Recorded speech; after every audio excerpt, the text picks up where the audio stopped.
Bueno, ahora sí, buenas noches, queridos amigos, buscadores y compañeros de este nuevo caminar. Hemos estado en los cursos anteriores y en los años anteriores estudiando al Jesús histórico y lo hemos dejado ya muerto y enterrado. Y ahora comenzamos un nuevo curso que es sobre la iglesia histórica, o sea, los orígenes históricos de lo que vamos a llamar el cristianismo.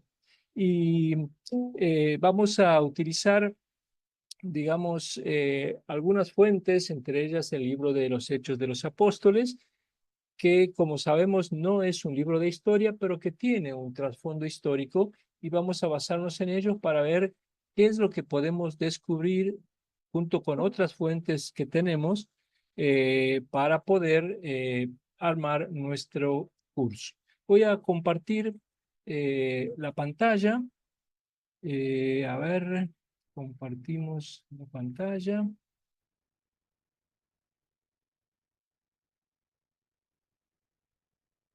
ver,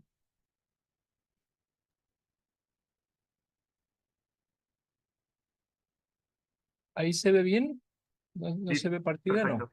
Se ve bien. Buenísimo. A ver, un segundito. Mm, A ver.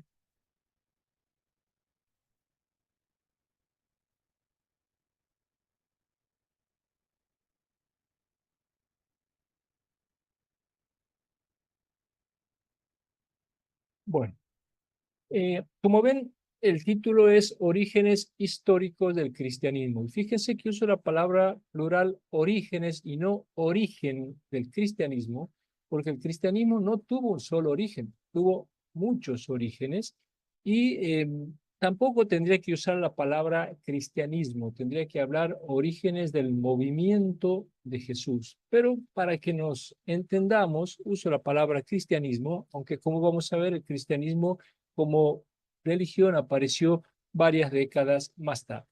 Voy a comenzar con una introducción, como siempre, hablando del cristianismo como fenómeno religioso. El cristianismo es un fenómeno religioso actualmente muy diverso y muy plural. Le voy a poner algunos ejemplos, seguramente ustedes conocen más ejemplos. Por ejemplo, a este cristianismo pertenecen los misioneros que en el África viven en la mayor pobreza, en el desprendimiento, sirviendo a los más pobres. Y también al cristianismo pertenecen los telepredicadores evangélicos que manejan millones de dólares, que tienen cadenas de televisión, bancos y que predican el éxito económico como la mayor voluntad de Dios. Una persona a la que Dios ama es a la que le regala mucho dinero.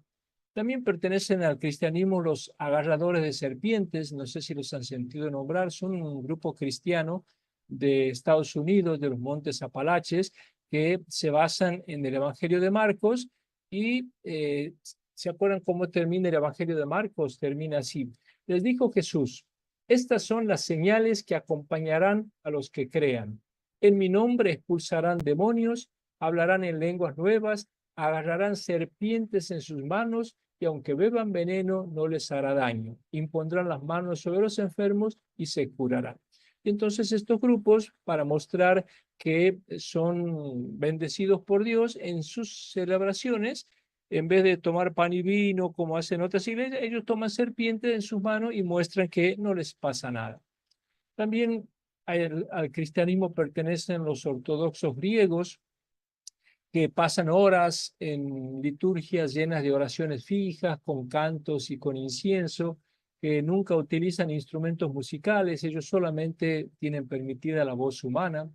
Los testigos de Jehová tenemos, por ejemplo, que prohíben defender la patria y venerar los símbolos patrios, que prohíben la transfusión de sangre, que no creen en la otra vida ni en el infierno, creen que los muertos van a volver a la tierra. También los metodistas liberales que participan activamente en política y que buscan transformar la sociedad. Los adventistas, por ejemplo, que están convencidos de que el fin del mundo va a llegar de un momento a otro. Los mormones, más conocidos como la Iglesia de Jesucristo de los Santos de los Últimos Días, que le prohíben a sus miembros el fumar, beber alcohol, tomar café, todo en nombre de Dios. Bueno, ven, hay grupos muy variados y muy distintos dentro de lo que nosotros hoy llamamos el cristianismo. Pero si el cristianismo actual es muy diverso, en los primeros siglos era mucho más variado de lo que hoy es el cristianismo.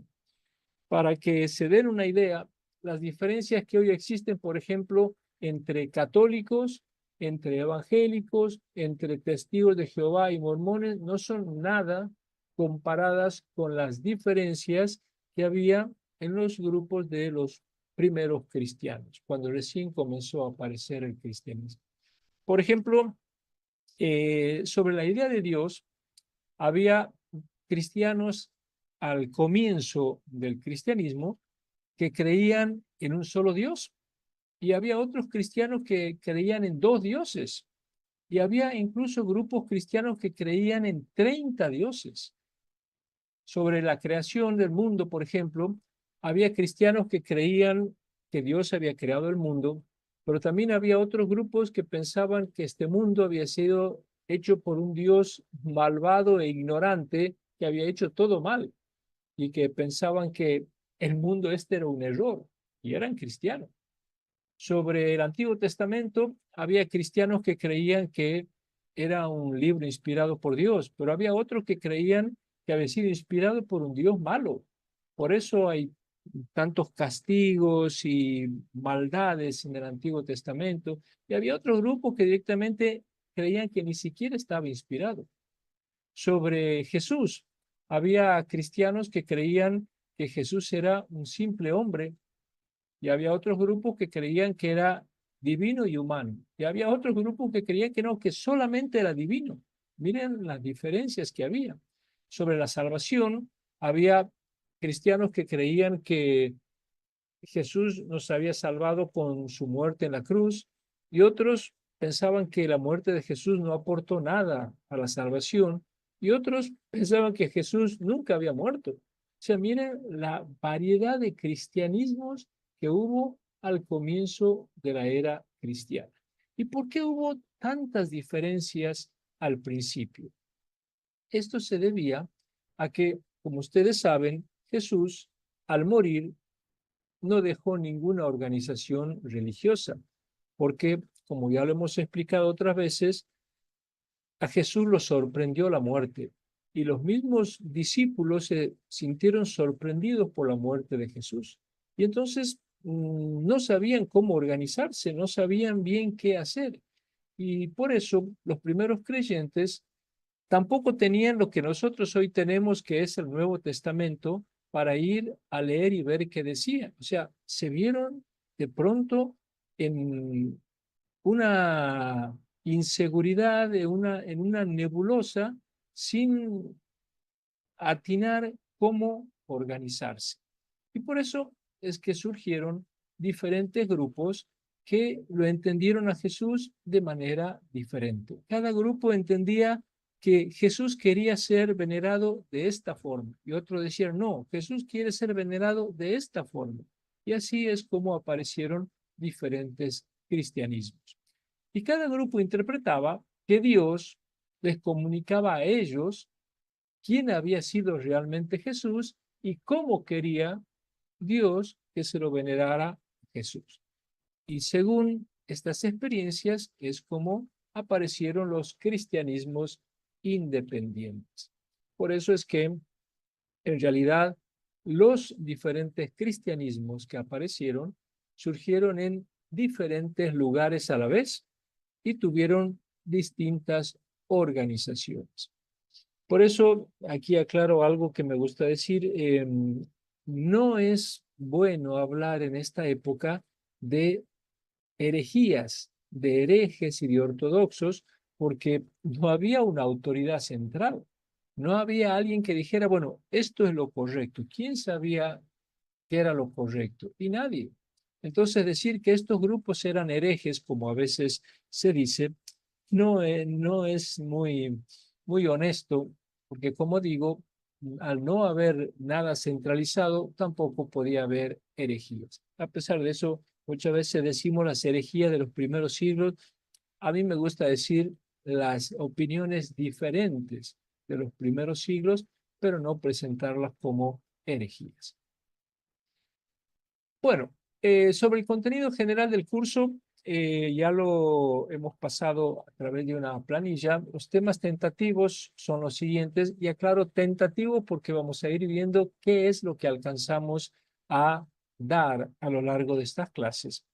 La primera clase, esta la vamos a dedicar al tema de la resurrección de Jesús, y como este tema es muy importante y es fundamental, le vamos a dedicar dos clases. La segunda clase también va a ser sobre la resurrección de Jesús, quiénes descubrieron, cómo descubrieron el fenómeno de la tumba vacía.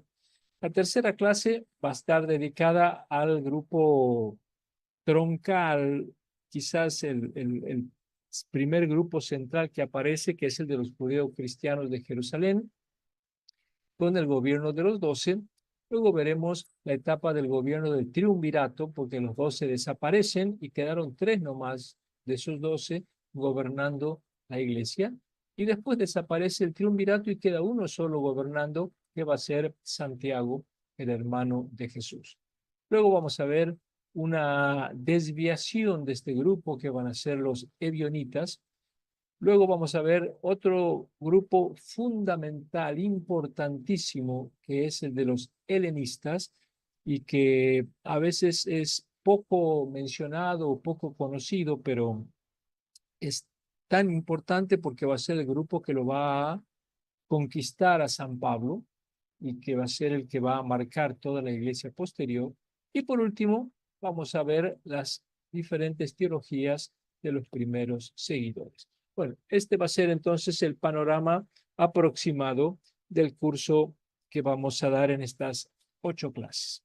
Vamos a comenzar con la primera clase, la fe en la resurrección de Jesús, inicio del cristianismo. ¿Por qué llamamos así esta clase? Porque todos los que estudian los orígenes del cristianismo están de acuerdo en que lo que dio origen al cristianismo fue la fe en la resurrección. En efecto, hay una pregunta que la vamos a hacer aquí. Seguramente ustedes se la han hecho, a mí me la han hecho varias veces, y a lo mejor ustedes también se han preguntado: si hubo muchos candidatos a Mesías en la época de Jesús, ¿por qué tuvo éxito únicamente el movimiento mesiánico de Jesús?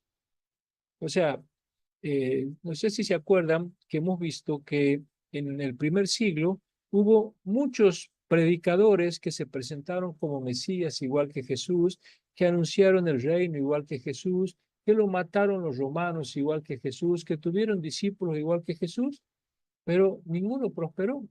Los mataban estos Mesías y se acababa todo. ¿Por qué cuando lo mataron a Jesús no se acabó todo?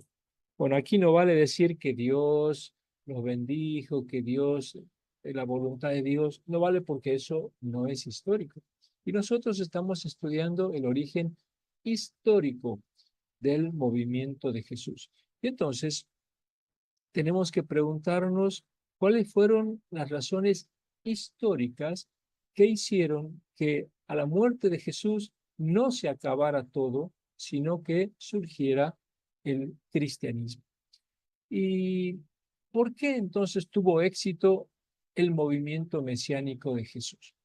Tuvo éxito porque los discípulos de Jesús estuvieron convencidos de que con su maestro, o sea, con Jesús, habían sucedido dos hechos que no habían pasado con ningún otro pretendiente mesiánico. O sea, a Jesús le pasaron dos cosas que a ningún otro Mesías le había pasado. Aclaro que esto no es que históricamente le pasó a Jesús, sino que los discípulos de Jesús creyeron que le había pasado esto a Jesús y salieron a anunciar. ¿Y cuáles son estas dos cosas que le habían pasado a Jesús? Primero, que Dios lo había resucitado. O sea, los judíos creían en la resurrección de los muertos y esperaban la resurrección de los muertos, pero esperaban la resurrección de los muertos al final de los tiempos, en el fin del mundo, y a que a todos juntos le iba a pasar eso. O sea, cuando llegara el fin del mundo, todos los muertos iban a resucitar. Lo especial que había pasado ahora era que como primicia había resucitado uno solo, y que era Jesús, y que ya estaba vivo. Los discípulos de Jesús estaban convencidísimos de esta idea, que Jesús había resucitado. Y la segunda idea de la cual ellos estaban convencidos era de que Dios lo había sentado a su derecha a Jesús y lo había constituido Señor y Mesías. Y por lo tanto, Jesús estaba desde el cielo junto a Dios guiando la iglesia. O sea, a pesar de que muchos judíos rechazaban el mesianismo de Jesús, Dios lo había convertido en Señor y Mesías. Estas dos convicciones las encontramos en los Hechos de los Apóstoles en un discurso que es el famoso discurso de Pentecostés que pronuncia Pedro delante de todo el pueblo. Miren, les pongo solamente este pedacito, cómo termina el discurso de Pentecostés de Pedro. Dice, a este Jesús Dios lo resucitó. ¿Ven? Esa es la convicción que tiene Pedro y todos los apóstoles. De ello todos nosotros somos testigos. Sepa pues con certeza toda la casa de Israel que Dios ha constituido Señor y Mesías a este Jesús a quien ustedes han crucificado. Esta convicción firme que tenían los apóstoles es la que va a dar el puntapié inicial al movimiento de Jesús, que más tarde vamos a llamar cristianismo. O sea, si alguien se pregunta históricamente por qué hubo cristianismo, porque los discípulos se convencieron de estas dos cosas, de que Jesús estaba vivo y que Dios lo había nombrado Señor y Mesías. Muy bien, pero ahora nos falta llegar a esta otra cuestión. ¿Cómo surgieron estas ideas en la mente de los discípulos de Jesús? O sea, está bien, los discípulos se convencieron de que estaba vivo y de que Dios lo había nombrado Señor y Mesías, pero ¿cómo llegaron a esa convicción? ¿Lo vieron? ¿No lo vieron? ¿Apareció? Bueno, esto es lo que vamos a estudiar en esta clase y en la próxima, paso a paso, para ir descubriendo cómo fue el proceso mental de los primeros cristianos para llegar a la convicción de que Jesús estaba vivo. En esta primera clase, o perdón, en este primer tema, mejor dicho, vamos a ver los siguientes puntos. Vamos a ver la resurrección al tercer día. ¿Qué es esto de que Jesús resucitó al tercer día? Vamos a ver cómo se produjo esta resurrección, de qué manera, cuáles son los detalles que podemos conocer de la resurrección de Jesús. Vamos a ver el fenómeno de la tumba vacía. Vamos a ver cómo experimentaron los discípulos la resurrección, cómo la vivieron, cómo la vieron ellos. Luego vamos a ver quiénes fueron los primeros que, según las fuentes que tenemos nosotros y la bibliografía que tenemos, los primeros que lo experimentaron vivo a Jesús. Después, ¿por qué surgió la fe en la resurrección? ¿Cuál fue el detonante? ¿Cuál fue el hecho que hizo que ellos se empezaran a creer en la resurrección? Después voy a preparar una pequeña génesis de los hechos, o sea, cómo posiblemente fue que se dieron estos sucesos de la resurrección de Jesús. Y por último, cómo salieron ellos a anunciar la resurrección.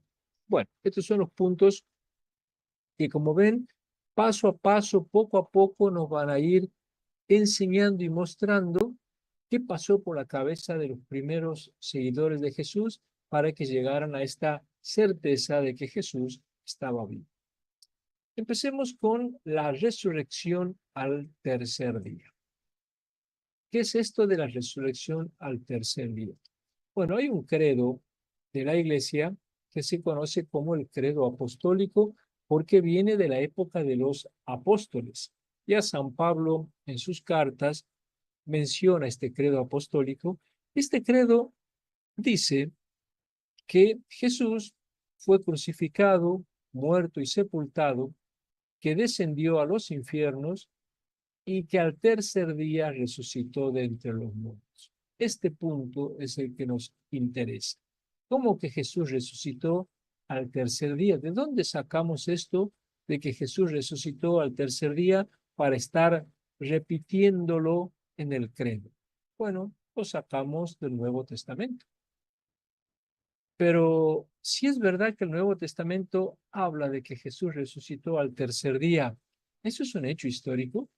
Como nosotros estamos estudiando los orígenes históricos del cristianismo, tenemos que preguntarnos si fue histórico que Jesús resucitó al tercer día. Y aquí tenemos dos dificultades para afirmar que Jesús resucitó al tercer día. ¿Cuáles son esas dos dificultades o esos dos problemas? Primero, que nadie presenció el día de la resurrección, porque según los evangelios, cuando las mujeres llegaron a la tumba, la encontraron vacía, abierta, pero nadie lo vio resucitar a Jesús. Cuando llegaron ya no había nadie, así que no se sabe en qué momento habría resucitado Jesús. Y en segundo lugar, es que de verdad, si somos honestos con la lectura del Nuevo Testamento, tenemos que concluir que el Nuevo Testamento no dice exactamente en qué fecha resucitó Jesús. Si nosotros hacemos una encuesta y le preguntáramos a la gente, según los evangelios, ¿qué día resucitó Jesús? Todos van a decir, bueno, el domingo, dice claramente los evangelios. Y eso dicen los evangelios. Vamos a verlo ahora. Vamos a ver los datos que tenemos en el Nuevo Testamento. Fíjense, todos los evangelios sí coinciden en que Jesús murió un viernes por la tarde en víspera de Pascua. En esto no hay problema. Todas las fuentes que tenemos, todos los documentos afirman lo mismo.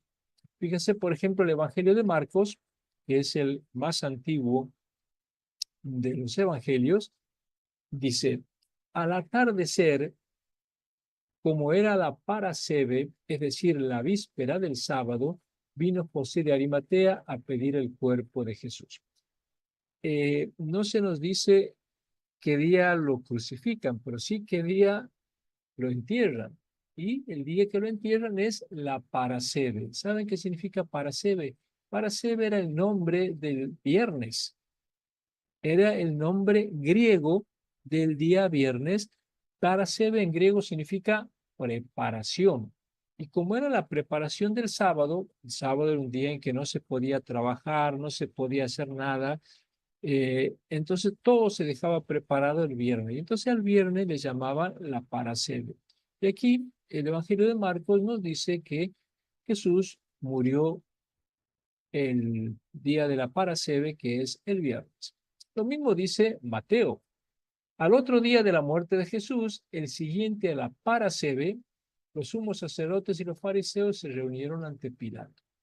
Lo mismo va a decir Lucas. Después de descolgarlo, José de Arimatea lo envolvió en una sábana y lo puso en un sepulcro excavado en la roca. Era el día de la parasebe y apuntaba el sábado. Y lo mismo dice Juan.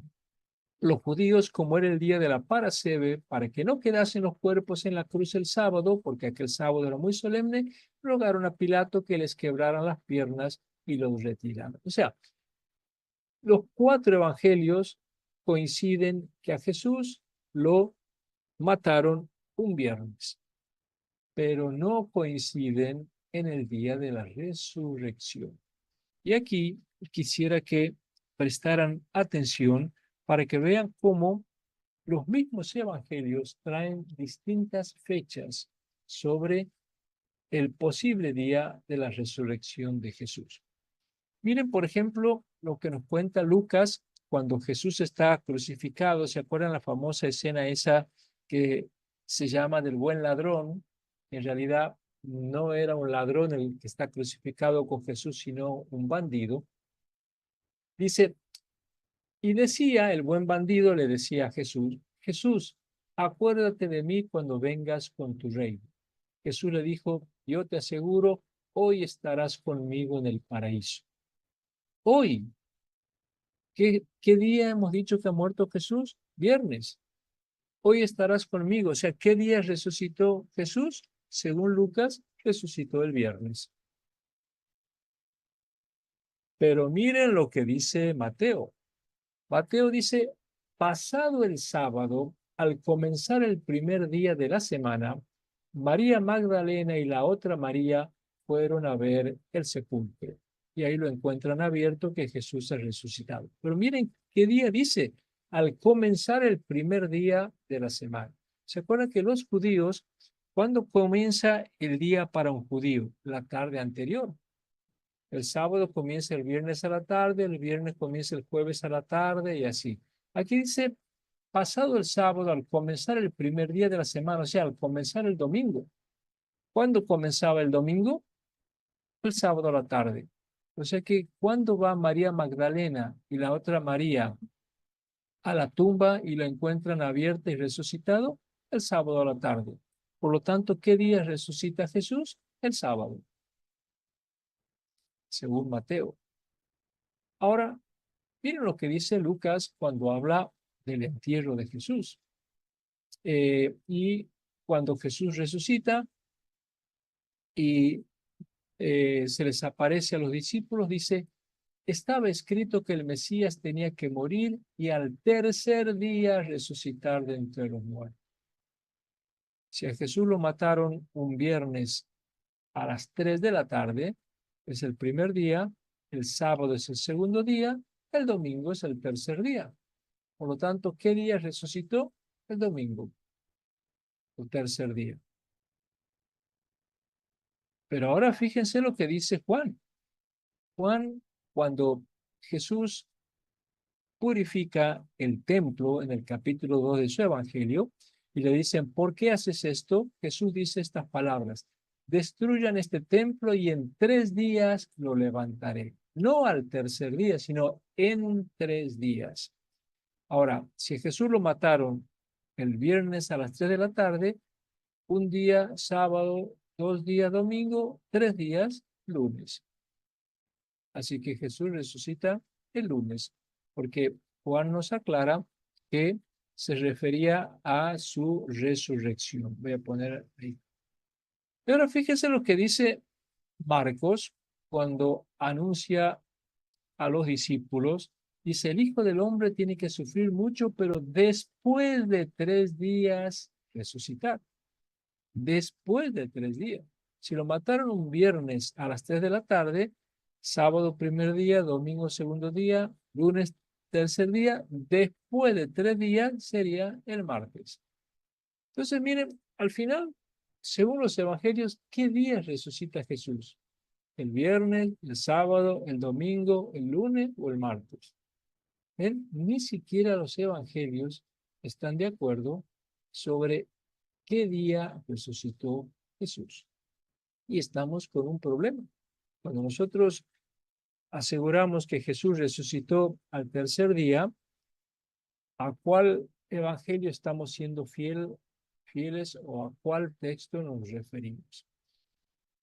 Bueno, estamos entonces en un atolladero y para resolverlo, primero vamos a aclarar lo que la teología dice de la resurrección y después lo que la historia dice de la resurrección. Acuérdense que la teología es lo que creemos por fe y eso no se puede demostrar, eso se cree. Entonces, lo que teológicamente digamos es una creencia de los creyentes, de los que tienen fe en la resurrección. Los que tienen fe en la resurrección, la teología enseña que la resurrección de Jesús debe considerarse como ocurrida en el mismo instante de su muerte. O sea, apenas murió Jesús, la teología enseña que en ese segundo, en ese instante, se produce la resurrección. Y no solamente la de Jesús, de todos nuestros difuntos. O sea, todo creyente que crea en la resurrección de los muertos, cree o debería creer que se produce apenas muere una persona, porque no se espera nada entre la muerte y la resurrección. Pero eso no lo podemos demostrar, ni tampoco nos interesa en este estudio. Esto lo digo como un añadido teológico, pero eso, como digo, no es materia de estudio. Lo que sí la tradición ha sostenido desde muy antiguo es fijó la fecha de la resurrección de Jesús en torno a los 3 días. Y esto es lo que tenemos que averiguar por qué.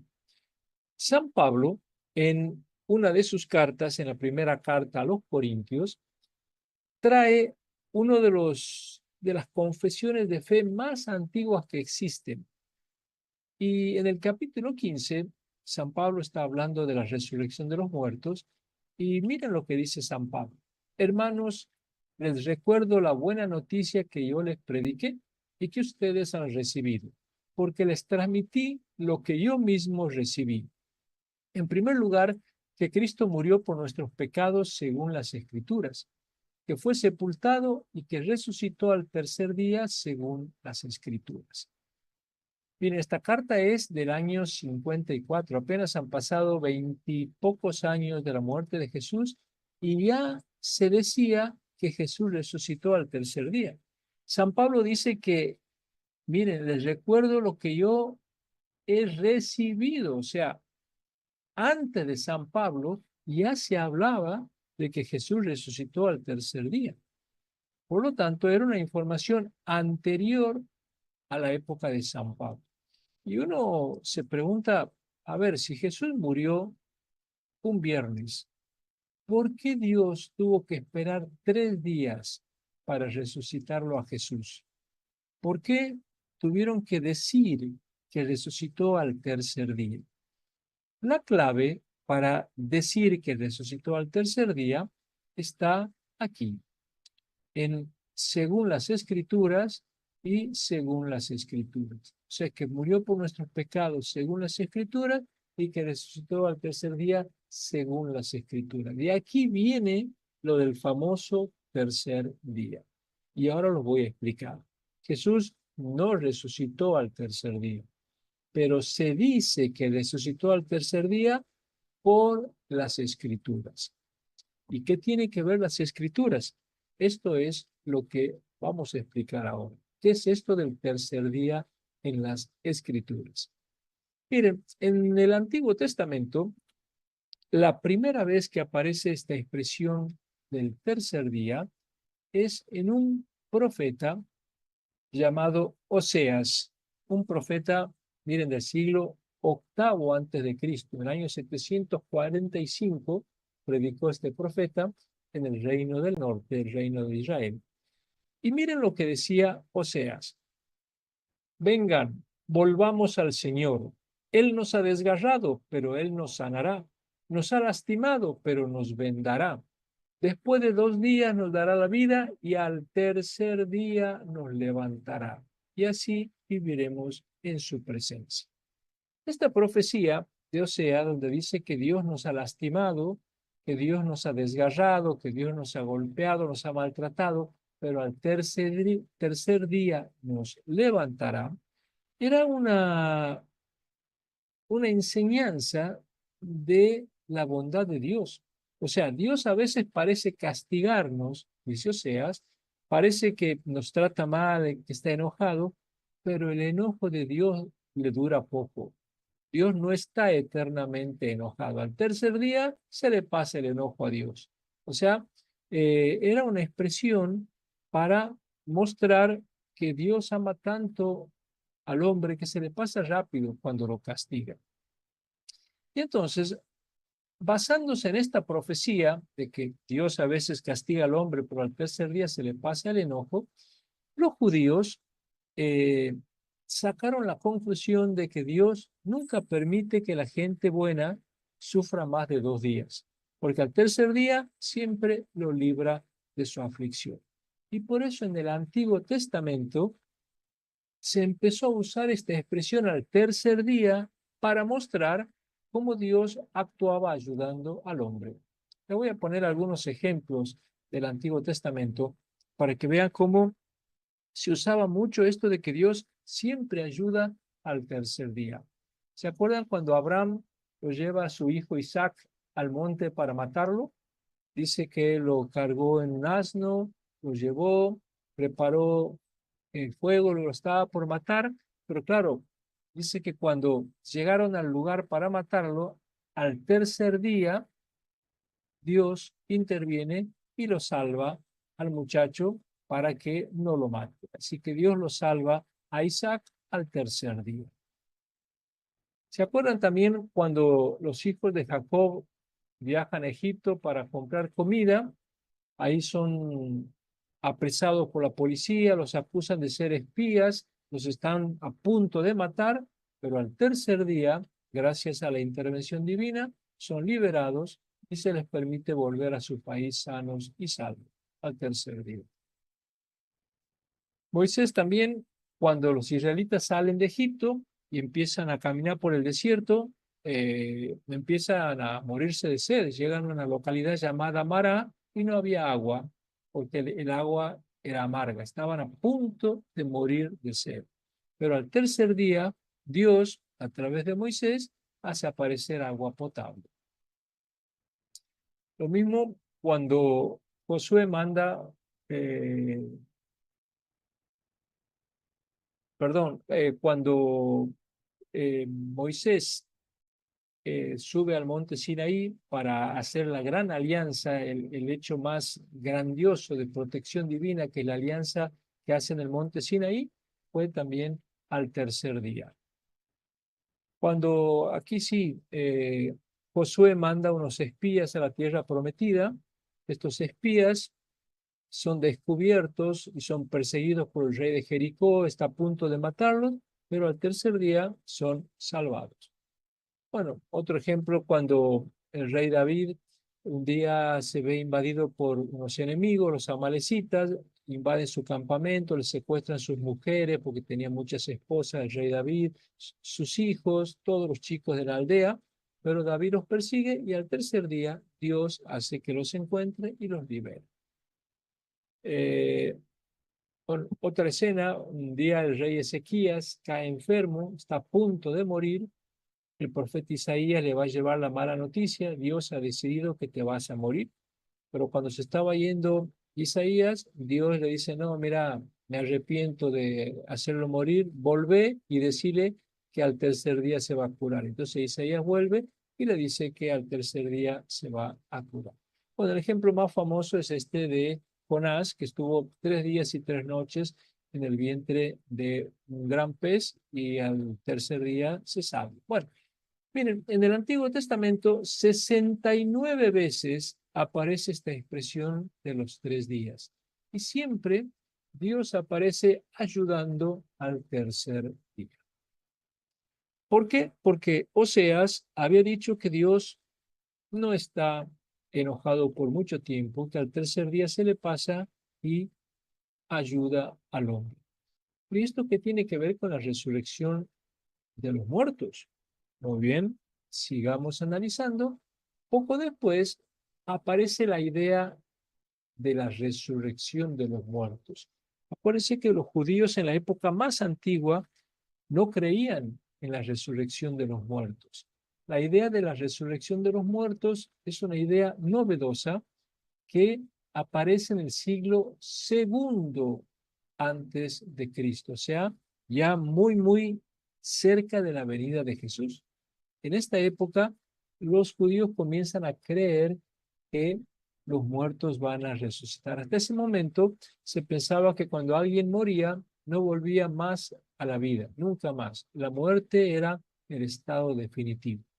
Pero hacia el año 200, en Palestina entra esta novedad, entra esta creencia de que Dios un día iba a devolver la vida a los difuntos. Y en este contexto, la antigua profecía, ¿se acuerdan la profecía de Oseas que decía que Dios el primer día y el segundo nos castiga, pero al tercero nos ayuda? Claro, esta profecía empezó a ser reinterpretada. porque Dios al tercer día nos ayuda cuando alguien tiene un problema, pero ¿cuál es el problema más grande que puede tener un hombre? La muerte. Es el problema más grave. Entonces los judíos empezaron a pensar que esta profecía de Oseas podía referirse a la resurrección de los muertos. O sea, Dios nos hace sufrir 1 y 2 días, pero al tercer día nos resucita, porque es la ayuda más grande que puede un hombre necesitar. Y entonces, esta profecía de Oseas, que le hemos leído hace un rato, que hablaba de que Él nos ha desgarrado, se lo leyó como que era la muerte. Que nos ha lastimado, se lo interpretó como que era la muerte. Y cuando decía que nos levantará, se interpretó que era la resurrección. Y entonces, miren, esto no es algo que se me ha ocurrido a mí o se le ha ocurrido a alguien. Hemos encontrado un texto de Oseas traducido al arameo, porque esto está en hebreo, pero traducido al arameo, que se llama el Targum, y miren cómo lo habían traducido. Vengan, volvamos al Señor. Él nos ha desgarrado, pero Él nos sanará. Nos ha lastimado, pero nos vendará. En el tiempo de la consolación futura nos dará la vida y en la resurrección de los muertos nos resucitará. Y así viviremos en su presencia. ¿Ven cómo la profecía de Oseas no hablaba de la resurrección al tercer día? Hablaba de que al tercer día nos va a levantar, pero ahora se le ha interpretado como que vamos a resucitar al tercer día. Pero, pero, pero, aquí tenemos un serio problema. Está bien, la profecía se refería a que Dios nos va a resucitar al tercer día, pero ¿al tercer día de qué? ¿Al tercer día de qué? ¿Al tercer día de la muerte? Eso es imposible.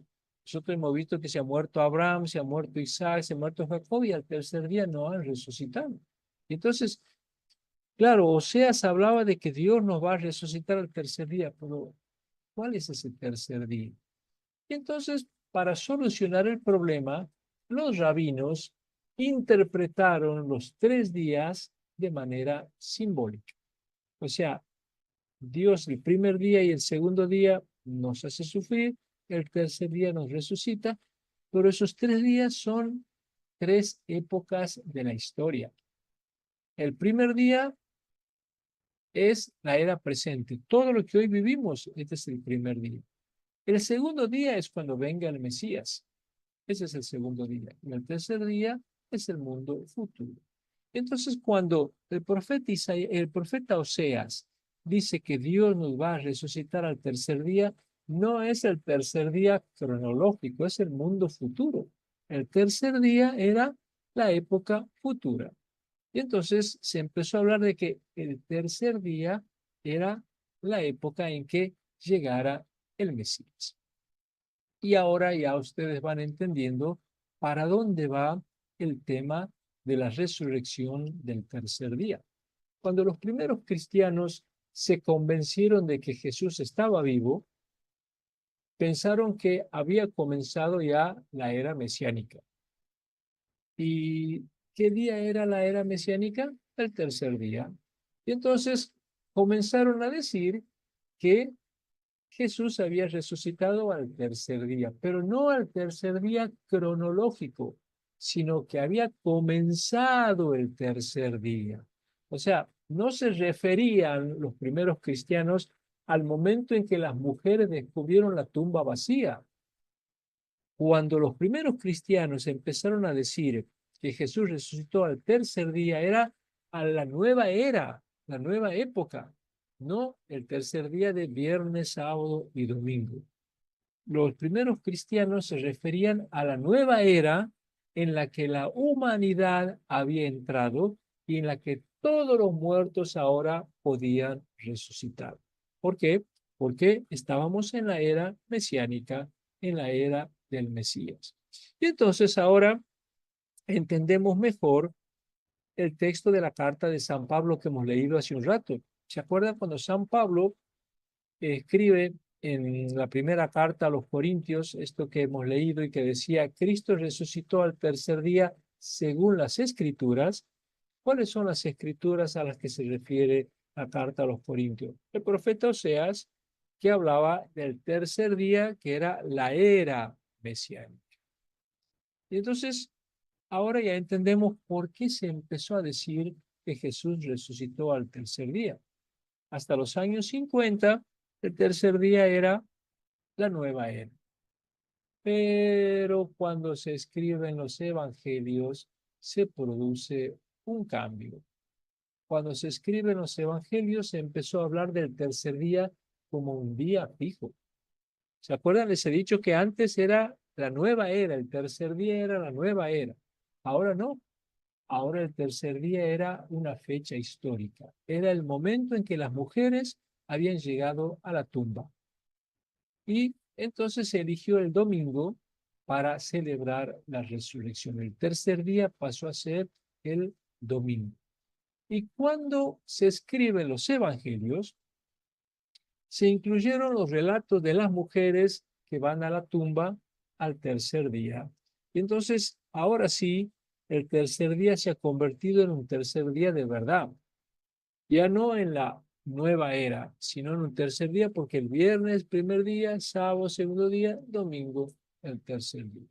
Y por eso los evangelistas buscaron que la expresión de los 3 días coincidiera más o menos con el dato del domingo. O sea, entendieron literalmente lo que los primeros cristianos lo habían tomado simbólicamente. Simbólicamente el tercer día era la nueva era. Ahora no, ahora el tercer día es el domingo. Ven que no tiene mucho sentido decir, Dios, ¿por qué espera hasta el domingo para resucitarlo a Jesús? ¿Por qué lo dejó muerto el viernes, el sábado y esperó hasta el domingo? Es que en realidad esa no era la idea primera. La idea primera era que Jesús resucitó inmediatamente en la nueva era, pero ahora se convirtió en un tercer día cronológico. Y como digo, los evangelistas trataron de acomodar y utilizar la palabra 3 días de la mejor manera que pudieron.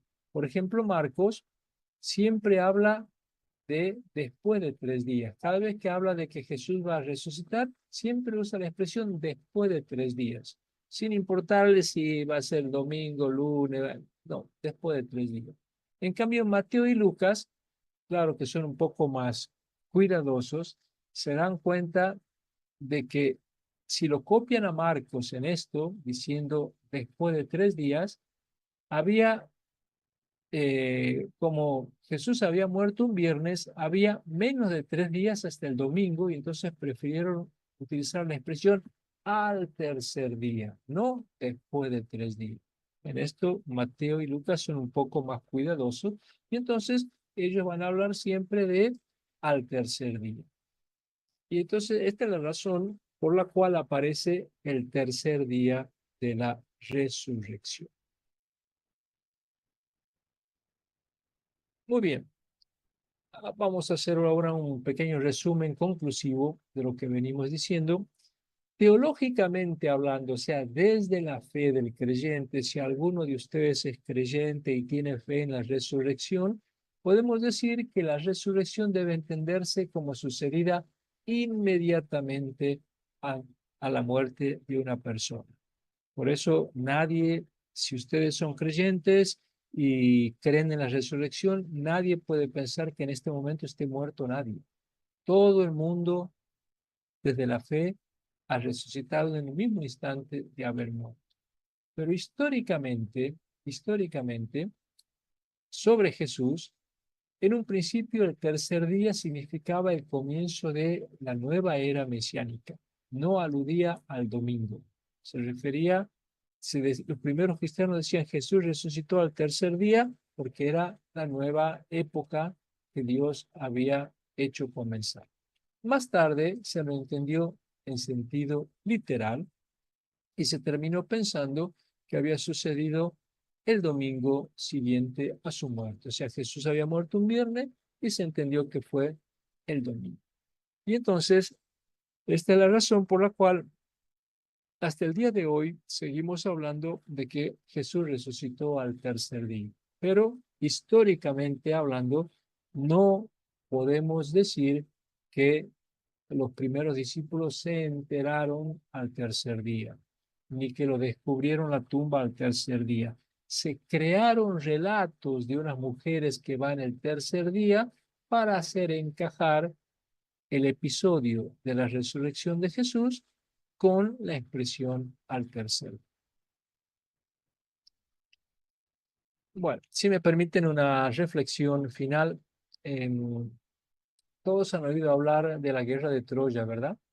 La cuenta Homero en la Ilíada, cuenta cómo por culpa de una mujer, Helena, que era la mujer más bella del mundo, se desató una terrible guerra entre los griegos y los troyanos.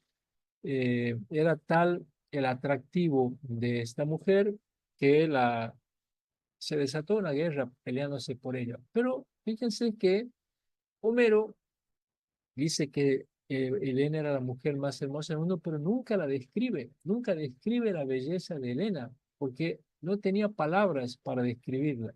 Y en su lugar recurre a un truco, a una dramatización. Cuenta que un día dos ancianos estaban conversando durante la guerra arriba de las murallas y la ven pasar a Helena por ahí abajo. Y uno de ellos exclama impresionado: por esta mujer valía la pena la guerra que emprendimos. Es un recurso genial de Homero porque sin retratarla lo deja al lector pensando cómo habrá sido su hermosura. Él no la describe, pero con este truco deja pensando cómo habrá sido la hermosura. Bueno, lo mismo hacen los evangelistas. Los evangelistas no tenían palabras para describir la resurrección de Jesús. Era algo imposible. No se puede contar cómo fue la resurrección de Jesús. Era algo que sobrepasaba toda expresión. Solamente hablan de la tumba vacía, pero nunca cuentan la resurrección. Porque hay cosas que no pueden describirse con palabras porque superan nuestras categorías mentales. Y por eso es que no podemos nosotros fijar una fecha de la resurrección, porque como nadie la ha visto nunca ni la vamos a poder descubrir, no hay fecha. Pero lo que sí puede fijarse como fecha es cuándo sus seguidores dedujeron que Jesús había resucitado.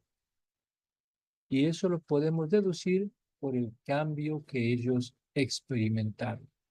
Ellos que eran unos hombres impetuosos, intolerantes, ambiciosos, miedosos, a partir de ese momento cambiaron completamente, se transformaron y fueron capaces de enfrentar peligros, de resistir dificultades, hasta incluso de dar la vida por la nueva fe que tenían.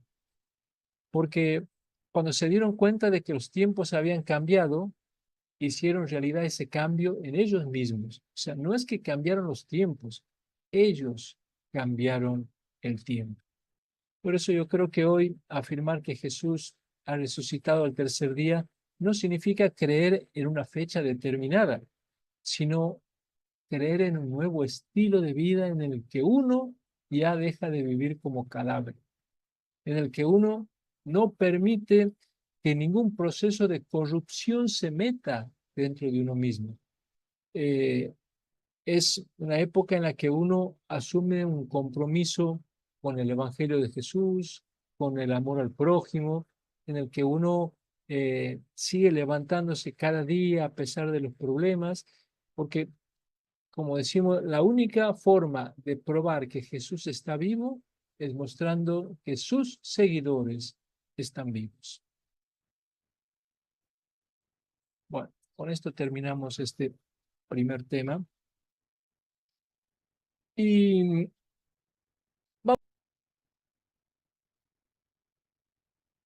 vamos eh, a ver, el cómo de la resurrección de Jesús. O sea, ya hemos visto que Jesús no resucitó al tercer día, sino que resucitó en la convicción de los discípulos. Pero ¿cómo tiene que entenderse la resurrección de Jesús? Hay dos maneras de interpretar la resurrección de Jesús. Dos maneras. Por un lado está la postura tradicional, que seguramente muchos de nosotros la hemos heredado en algún momento de nuestra vida, algunos incluso hoy todavía podrán tenerla en sus creencias. Y esta forma de interpretarla es interpretar de manera literal los relatos del Nuevo Testamento. ¿Qué es esto de interpretar de manera literal? Interpretar que el cuerpo de Jesús salió físicamente de la tumba. Así es como muchos creen que se produjo la resurrección de Jesús. Jesús estaba muerto, estaba enterrado, estaba sepultado. De pronto el cuerpo de Jesús salió de la tumba. Esta forma de interpretar la resurrección, que vuelvo a decir, es la que muchos tienen en su cabeza, supone la reanimación de un cadáver. Y esta manera de interpretar está en cierta forma avalada por los relatos del Nuevo Testamento, porque si nosotros leemos el Nuevo Testamento, ahí se dice que Jesús sale de la tumba, se aparece a los discípulos con su cuerpo. Así que esto de que el cadáver de Jesús salió de la tumba, podemos decir, bueno, pero está en los evangelios, sí. Pero hoy la teología no acepta esta interpretación, porque hoy la teología enseña que la resurrección no es reanimar un cadáver. La resurrección no es que un cadáver estaba en la tumba y ese cuerpo sale de la tumba, sino que la resurrección se entiende como que la persona que ha muerto entra en el más allá, entra en otra vida, en otra dimensión, no vuelve a este mundo. Y entonces no podemos hoy hablar de que la resurrección de Jesús fue un volver a la vida de este mundo. Por eso hoy tenemos que presentar lo que la exégesis actual enseña. ¿Y qué es lo que hoy enseña la exégesis actual? Históricamente, enseña que el cadáver de Jesús se quedó en la tumba y se descompuso, como el cadáver de cualquier otra persona. Si cualquier familiar nuestro que ha fallecido y ha sido enterrado, su cuerpo se descompone, si cualquier hombre al ser enterrado su cuerpo se descompone, Jesús, si fue verdadero hombre, su cuerpo tuvo que haber sufrido las reglas biológicas de cualquier persona. Por eso, hoy, históricamente, suponemos que el cuerpo de Jesús tuvo que haberse quedado en la tumba y haberse, con el tiempo, con el transcurso de los meses y de los años, tiene que haberse descompuesto. Pero la resurrección de Jesús fue un hecho trascendente en el más allá. No fue para esta vida y no fue para este mundo. Miren, les voy a poner aquí un breve texto de un teólogo que, bueno, en realidad después se convirtió en papa, pero lo voy a citar como teólogo, que fue Joseph Ratzinger, en un libro conocido como Introducción al Cristianismo. Esto lo escribió muchos años antes de ser papa, cuando Ratzinger se convirtió en papa, que pasó a ser Benedicto XVI. Su teología cambió notablemente, se volvió ultraconservador, ultra cerrado, pero antes de ser papa era un teólogo muy bueno. Y en esa época escribió este libro, Introducción al Cristianismo, y miren lo que decía Ratzinger. Sabemos que Cristo por su resurrección no volvió otra vez a su vida terrena anterior, como por ejemplo el hijo de la viuda de Naín o Lázaro. Cristo ha resucitado a la vida definitiva, a la vida que no cae dentro de las leyes químicas y biológicas. Por lo tanto, el cuerpo de Jesús no pudo andar por este mundo, no pudo andar por esta tierra, porque cuando uno resucita, entra en otra dimensión, entra en el más allá y ya no tiene más un cuerpo sometido a las leyes químicas y biológicas. Eh, para hacer una comparación, por ejemplo, con Lázaro, todos conocen el episodio de Lázaro que estaba muerto y Jesús le devolvió la vida. En el caso de Lázaro, o por ejemplo de la hijita de Jairo, que también se nos cuenta en el Evangelio, ahí no hubo resurrección, hubo reanimación de un cadáver.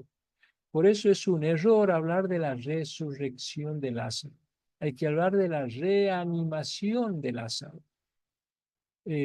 Todavía hay cristianos que siguen hablando de la resurrección de Lázaro o de la resurrección de la hija de Jairo o la resurrección del hijo de la viuda de Naín.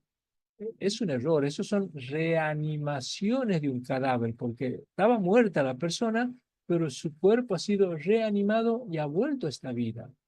En cambio, en el caso de Jesús hubo resurrección, no reanimación. Son dos cosas diferentes. En el caso de Lázaro, Lázaro volvió a la tierra y por lo tanto volvió de nuevo a las leyes biológicas, químicas, físicas de este mundo.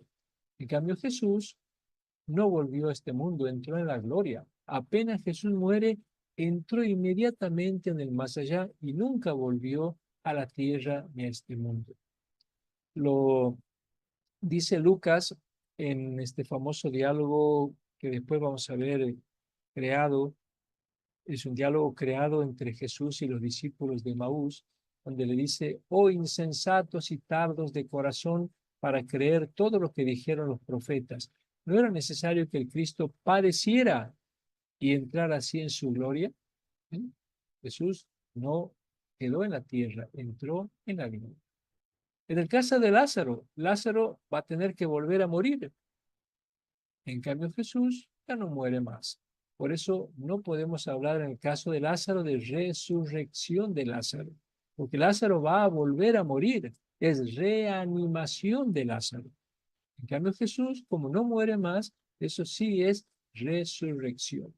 La carta a los Romanos dice: sabemos que Cristo, una vez resucitado de entre los muertos, ya no muere más y que la muerte no tiene ya señorío sobre él. En el caso de Lázaro, de la hija de Jairo, todos estos van a volver a morir. No hay, por lo tanto, resurrección.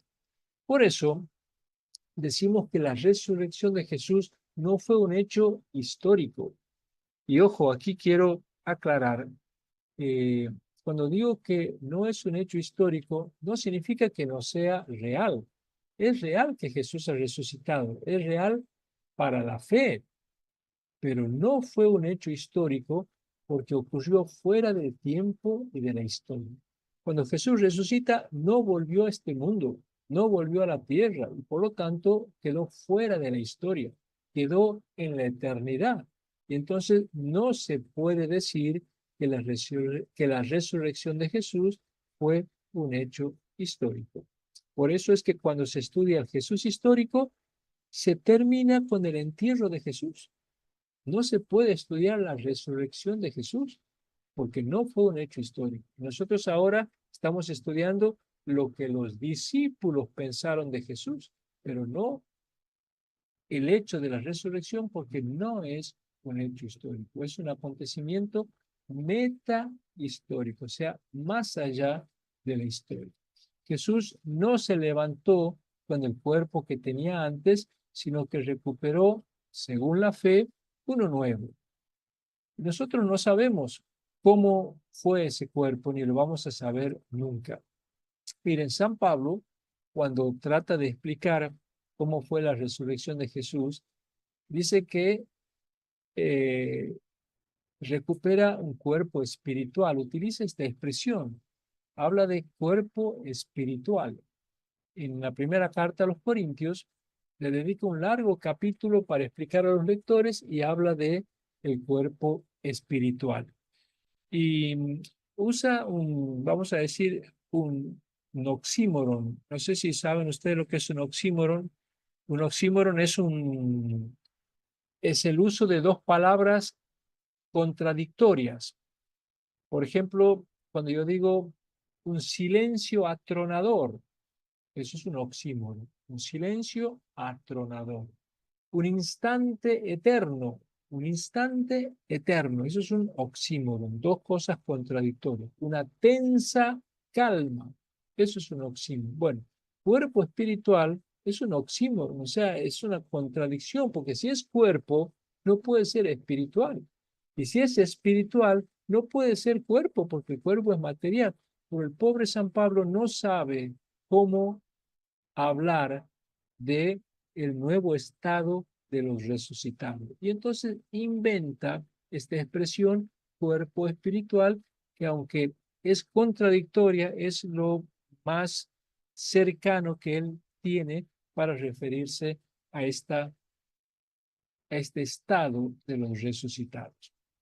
Y como les decía, en la primera carta a los Corintios, fíjense lo que dice: necios, cuando se siembra una semilla, la planta no sale con el mismo cuerpo.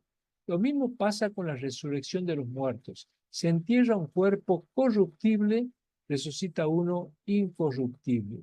Se entierra uno despreciable, resucita uno glorioso. Se entierra uno débil, resucita uno fuerte. Se entierra uno material, resucita uno espiritual. Miren, esta explicación que hace San Pablo aquí de cómo vamos a resucitar, cómo va a resucitar, cómo resucitan los muertos, eh, esta explicación que da Pablo nos muestra que Pablo no piensa en una reanimación de un cadáver, porque si Jesús solamente hubiera reanimado el cadáver, no hubiera hecho falta tanta explicación, que se planta la semilla, sale corruptible, se entierra débil, se abre. O sea, todo este menjunje que el pobre Pablo arma aquí es porque ni él entiende cómo es la resurrección, no tiene explicación. Entonces recurre a estas comparaciones. Dice, por ejemplo, que nadie puede imaginar la continuidad que hay entre una semilla y un árbol. Si ustedes agarran una semilla, ¿ustedes se pueden imaginar que dentro de esa semilla está todo un árbol? No, es imposible imaginarse eso. ¿Y cómo lo deducimos? Porque lo hemos comprobado, pero eso es inimaginable. Nadie puede imaginar que en la semilla está todo el árbol. Lo mismo pasa, dice Pablo, con la resurrección. La fe me permite comprobarlo, pero es algo que no lo podemos imaginar. Lamentablemente, muchos pintores han hecho cuadros de Jesús resucitado y lo presentan saliendo de la tumba con el mismo cuerpo físico que tenía antes. Y con esto han hecho mucho daño a la comprensión de la resurrección. Incluso la película esta de Mel Gibson, La Pasión, que termina mostrando a Jesús que sale su cadáver de la tumba, y con esto dañan enormemente la comprensión de la resurrección. Así que si hacemos una conclusión, resumen aquí, el cuerpo de Jesús no fue reanimado, sino resucitado. Por lo tanto, su cadáver se quedó en la tumba como el de cualquier ser humano. No obstante, el creyente puede seguir creyendo en la resurrección de Jesús. O sea, el hecho de que el cadáver de Jesús se haya quedado en la tumba y se haya descompuesto como el de cualquier persona, no impide que un creyente pueda seguir creyendo que Jesús ha resucitado, porque la resurrección nunca tiene lugar en este mundo, sino en el más allá. Y digo esto porque en el año 2001 se estrenó una famosa película, El Cuerpo, con Antonio Banderas, a lo mejor la han visto. En esa película, Antonio Banderas interpreta a un jesuita enviado a Jerusalén por el Vaticano y va a investigar porque dice que han descubierto en Jerusalén una tumba con los restos de un hombre crucificado que posiblemente era el cadáver de Jesús de Nazaret. Imagínense la conmoción de esta noticia. Se produce un sacudón impresionante, un sacerdote dominico se enloquece, se suicida, y dicen que semejante hallazgo iba a significar que Jesús no ha resucitado y que la fe cristiana es un fraude. Bueno, eso decía la película. Si hoy nosotros imaginamos por un momento que se encontrara haciendo excavaciones en Jerusalén, supongamos que los arqueólogos encontraran el cadáver de Jesús en Jerusalén, eso no afectaría en nada ni a la fe ni a la resurrección de Jesús, porque la resurrección de Jesús no fue la reanimación de un cadáver, sino la entrada de Jesús en la vida eterna. Entonces, si el cadáver de Jesús se quedó en la tumba. ¿Cómo es que apareció la tumba vacía? El próximo martes se lo voy a explicar. Si alguno el sábado, si alguno el próximo sábado no puede estar presente, ya saben que pueden mandar la pregunta por escrito a alguno de los miembros de la fundación y se la va a hacer oralmente y la contestamos. Juan Pablo aparece en primer lugar. Juan Pablo, escuchamos tu pregunta. Hola, querido Ariel, ¿cómo estás? Bueno, me ¿Cómo agarras en estás, la Juan calle, Pablo? pero no importa, aún en la calle tengo que preguntar. Muy bien. Justamente que hablas de la resurrección y de 1 Corintios 15, ¿recuerdas que Pablo no menciona cuando habla de la resurrección la aparición de las mujeres? Dice que Sí, se le apareció primero a los 12, luego a Cefas, etcétera, ¿no? Y sí. ignora a las mujeres. ¿Por qué crees que las ignora? ¿Cuál es tu opinión personal? ¿Será que no conoce los relatos, obviamente, probablemente posteriores de los evangelios que sí las mencionan? ¿O conoce esa tradición pero la ignora voluntariamente? ¿Cuál crees tú que podría ser la posibilidad? O otra tercera posibilidad. Gracias. Bueno, ese tema lo vamos a tratar en la próxima clase, pero te adelanto ahora que adelantamos algo que efectivamente es probable, como lo vamos a decir en la próxima clase, que las primeras en experimentar la resurrección de Jesús, y aclaro que no hablamos las primeras en ver a Jesús resucitado, porque nunca nadie lo vio a Jesús resucitado. Nunca nadie lo vio, porque nunca se apareció a nadie. Eso lo vamos a explicar en la próxima clase. Pero sí hubo alguien que fue el primero o los primeros en experimentarlo vivo o en sentirlo vivo o en creerlo vivo, y eso fueron las mujeres. Y eso lo vemos en todas las fuentes que tenemos, que lo vamos a ver en la próxima clase. Pero después, con el tiempo, se fue silenciando a las mujeres y la tradición puso solamente a los varones, porque las mujeres no eran testigos fiables, no eran personas confiables como testimonio. Y entonces se terminó sacando a las mujeres como las primeras personas que habrían sido testigos, que vuelvo a decir, es muy probable que históricamente hayan sido las mujeres, porque es imposible que se haya inventado algo tan contrario a la cultura de aquel tiempo. Si se dice que las mujeres fueron, es porque históricamente tiene que haber sido así. Pero después eso se silenció y terminaron poniendo a los varones.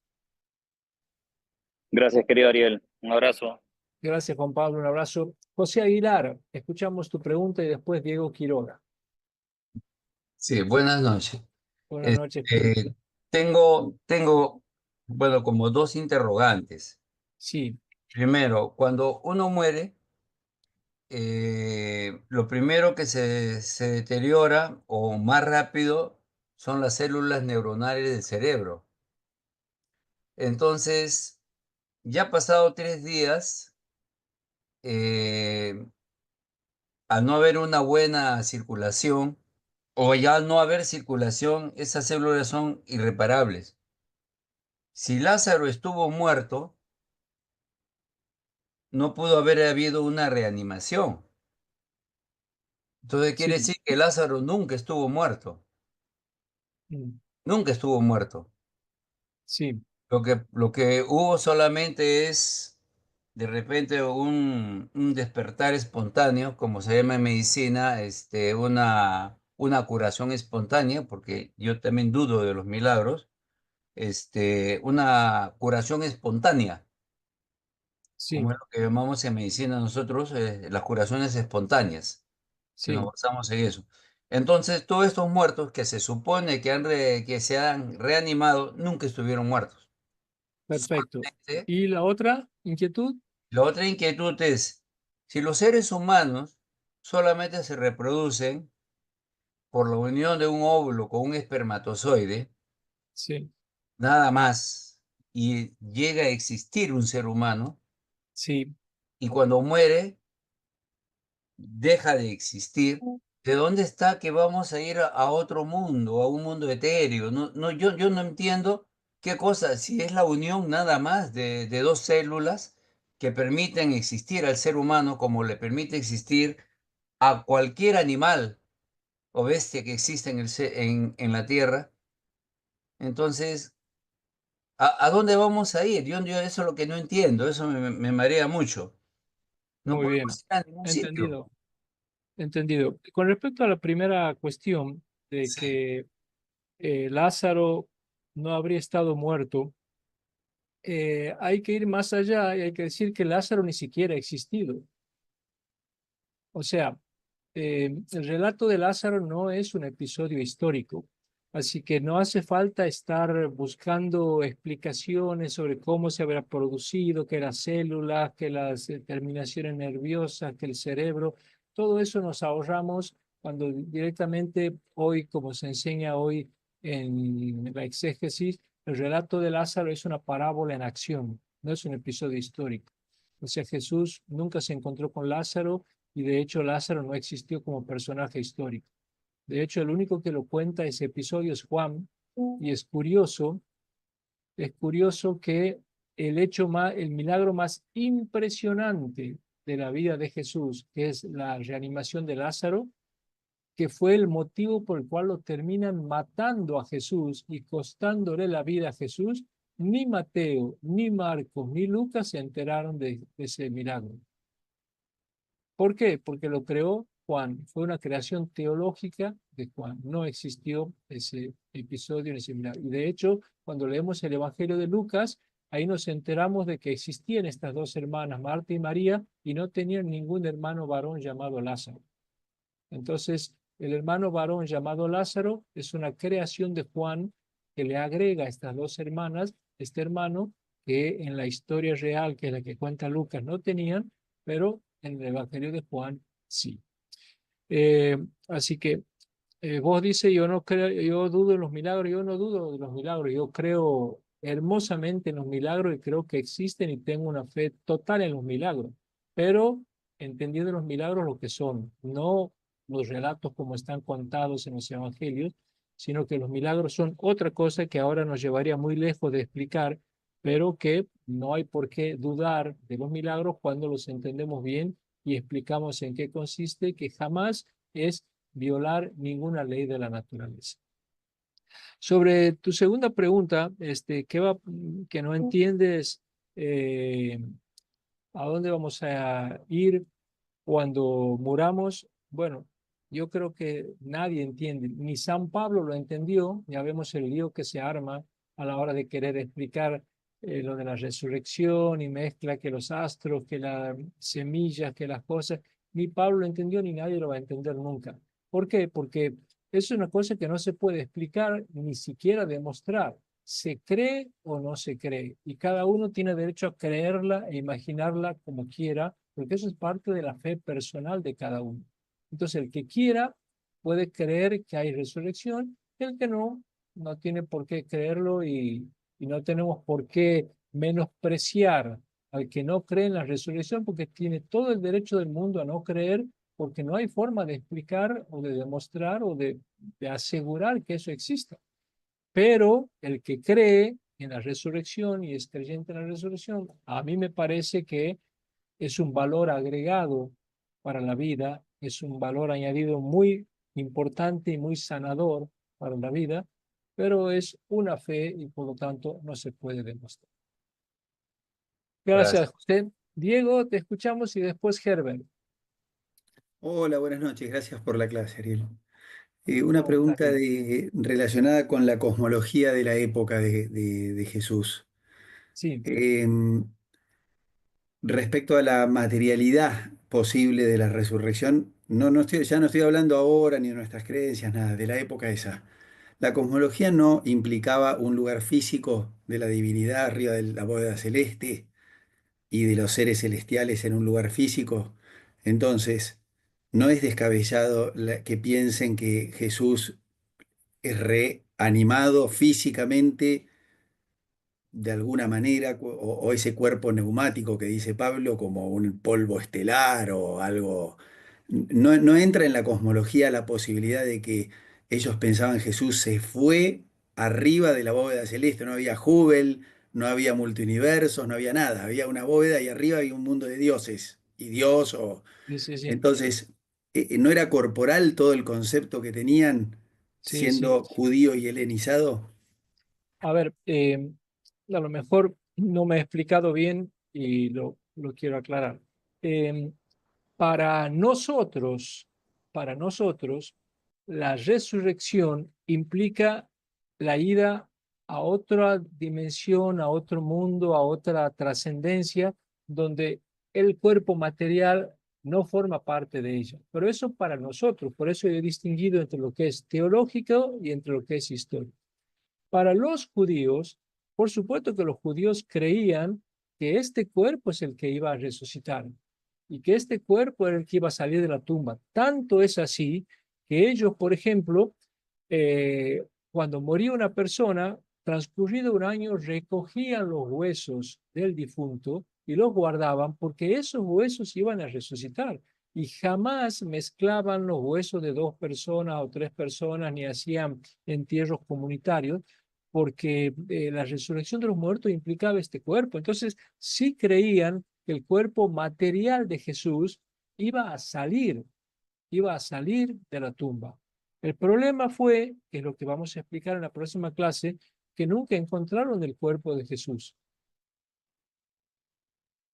porque el cuerpo de Jesús fue enterrado por sus enemigos y ellos nunca se enteraron dónde pusieron el cuerpo. Todo esto lo vamos a explicar en la próxima clase. Y entonces se imaginaron que el cuerpo de Jesús tenía que estar resucitado físicamente en algún lado y que iba a volver a la tierra. Por eso ellos se imaginaban la resurrección de los muertos materialmente, porque acuérdense que hemos hablado que Jesús no creía en la otra vida, en el más allá. Jesús creía en el reino de Dios. Y el reino de Dios era una vuelta a la tierra. O sea, Jesús esperaba la resurrección de los muertos en este mundo y en esta tierra. Por eso cuando Jesús dice, si tu mano derecha peca, córtatela, más vale que entres a la vida con una mano menos, se refiere de verdad materialmente. O sea, si vas a pecar con tu mano, sacátela porque físicamente vamos a entrar y no necesitamos una mano pecaminosa o un ojo o una pierna pecaminosa. O sea, para Jesús se entra físicamente en la resurrección de los muertos. Por eso, en el judaísmo sí se creía en la resurrección. Es más, los judíos actualmente siguen creyendo que es este cuerpo el que va a salir y va a resucitar.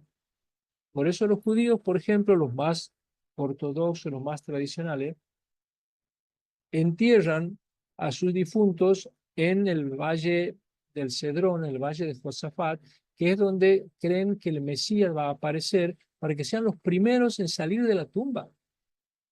Y no sé si todos saben que cuando muere un judío, sobre la tumba se pone una piedrita, una piedra.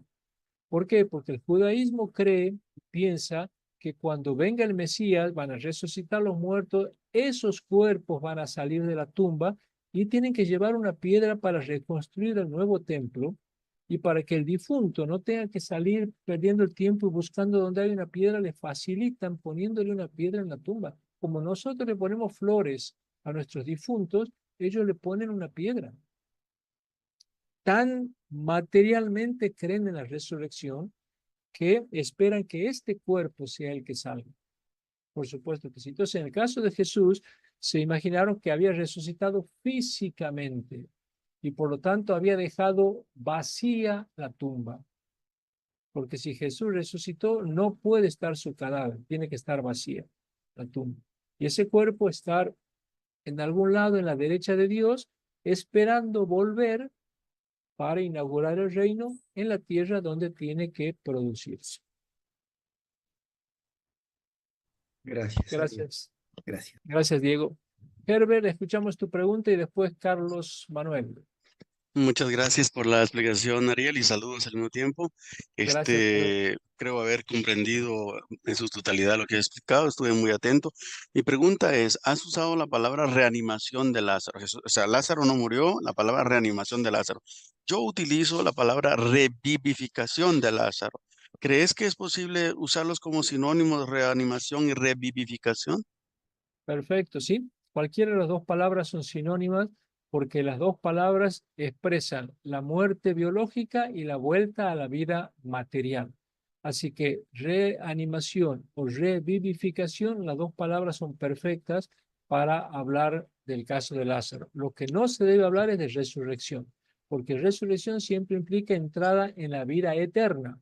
Y Lázaro, no nos importa aquí si existió o no existió, estamos hablando del relato de Lázaro. En el relato de Lázaro, lo que hubo es una vuelta a la vida temporal, no entrada en la vida eterna.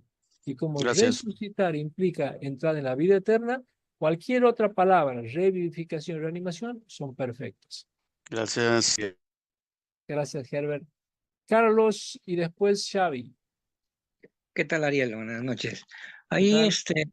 cuando se habla de la resurrección en la parte más simbólica y luego aparece ya la parte más física, literal, ¿no? ¿Por qué ese cambio, no? ¿Y ese cambio que significa un retroceso? Esa es la primera pregunta. La segunda, tiene que ver un poco con lo que contabas de Ratzinger, como teólogo hizo ese escrito de la resurrección interesante. Todas las cosas que quedan escritas, eso no puede ser cambiado, así tengas el poder que tengas. Esas son mis preguntas. Bueno, sobre tu primera pregunta, supongo que te refieres al tercer día, el paso de la expresión tercer día en el sentido simbólico al sentido cronológico. Sí, Sí, al principio, como digo, como no hubo mujeres que fueron al tercer día a la tumba y la encontraron abierta y nada, no había nada de eso. Lo que había era la expresión simbólica. Al tercer día resucitó Jesús y por lo tanto la nueva era de Jesús. Pero después, cuando eh, como al principio solamente se hablaba de la resurrección de Jesús y de los cambios que había traído su muerte y resurrección, no hubo narraciones de, de los últimos momentos de la vida de Jesús. Vamos a explicar después en la próxima clase cómo ha ido evolucionando el lenguaje de la resurrección de Jesús y lo último que aparece es el tema de las mujeres que van al sepulcro. Pero eso ya es cuando se siente la necesidad de contar cómo habría sido la resurrección. Entonces se empieza a contar que unas mujeres fueron y cuándo fueron. Y bueno, fueron al tercer día. ¿Pero cuál tercer día? Bueno, el domingo. Y se empieza a materializar el domingo. No fue un retroceso como vos preguntas, sino que fue una concreción, digamos así. O sea, una necesidad de festejar. Nosotros necesitamos fijar fechas para los festejos, siempre. Y si no sabemos fecha, la inventamos. Y el día de tal otro, porque necesitamos tener días para festejar. Bueno, hubo necesidad de festejar la resurrección de Jesús. ¿Qué día la vamos a festejar? Y bueno, el domingo. Y se lo centró en el domingo por una necesidad litúrgica, pero no es un retroceso, sino es como una acomodación, digamos así, a una expresión simbólica más general que era lo del tercer día. Lo de Ratzinger no entendí la pregunta. ¿Qué es lo que querías decir? como Perdóname. mucho de la resurrección, muy pocos hablan de la resurrección así, creo, eh, o sea, simbólica, ¿no? Sino más ya lo ven como si fuera algo real, ¿no? Entonces, pero en cambio el texto de Ratzinger, y siendo él el Papa ahora, ¿no? El que ha sido, ese es un avance, ¿no? Entonces, esas cosas que han sido escritas, eso nadie lo puede borrar, así sea el poder que tengas, eso era mi pregunta. Eh, bueno, dicen que Ratzinger escribió este libro que se llama Introducción al Cristianismo, que es muy bueno, la verdad, muy de avanzada. Creo que está en internet, incluso se lo puede bajar gratuitamente. Si alguien lo quiere buscar, Introducción al Cristianismo es un libro muy interesante. debe ser del año 70 y algo, porque yo lo leí cuando estaba comenzando mis estudios. Pero después él, cuando lo llevaron al Vaticano, parece que ordenó que retiraran ese libro, la venta, y que lo escondieran y que no se vendiera más, porque es como que se dio cuenta de que era muy de avanzada y él sufrió un retroceso. Pero bueno, hoy, digamos, todos los teólogos afirman esto. No es que lo dijo solamente Ratzinger y quedó ahí. Hoy todos los teólogos que hacen un análisis teológico de la resurrección de Jesús piensan de esta forma. Gracias, Carlos. Xavi y después Fernando Montalvo. Mi pregunta es corta, directa y no sé si fácil de contestar. Eh, es la siguiente, porque hablaste de la convicción de los discípulos, de los seguidores de Jesús. Y a mí es siempre ese momento en que te hace también pues, dudar de dudar. ¿Qué es o qué pasó o cuál fue, qué es lo que causó la convicción de los seguidores de Jesús y en este caso después de Pablo? Porque claro, algo tuvo que pasar Sí, sí, sí. externamente para llegar a esa convicción. Entendía tu pregunta y discúlpame que no la conteste porque en la próxima clase voy a tocar ese tema y voy a explicar exactamente cuál fue el detonante que hizo creer y convencerlo de la resurrección de Jesús. ¿Mm? Así que si me ¿De espera acuerdo? hasta la otra clase, contesto. Gracias. Gracias, Xavi. Fernando y después Esteban Brown.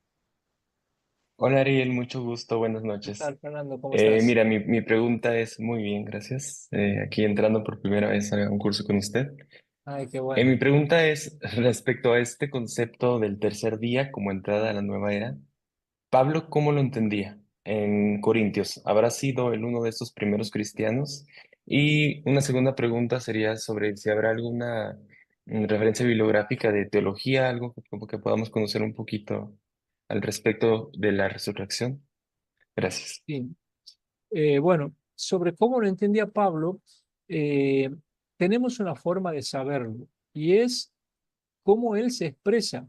Fíjate que él dice, yo les transmito a ustedes lo que a mi vez yo recibí, que Jesús murió y fue enterrado según las escrituras y que fue sepultado y resucitó al tercer día según las escrituras. ¿Dónde hay una escritura que diga que Jesús resucitó al tercer día porque las mujeres habían ido a la tumba? No hay, porque los evangelios no se habían escrito todavía. No estaba el evangelio de Marcos, ni Mateo, ni Lucas. Entonces, cuando Pablo dice Jesús resucitó al tercer día, no puede referirse a ningún evangelio, a ningún relato del evangelio, porque no existían los evangelios. Y la escritura a la que se refiere Pablo, porque Pablo dice y resucitó al tercer día según las escrituras eran el Antiguo Testamento. Para Pablo, la única escritura que hay es el Antiguo Testamento, el Nuevo no se había escrito todavía. ¿Y dónde encontramos en el Antiguo Testamento una escritura que hable de que Jesús puede resucitar al tercer día?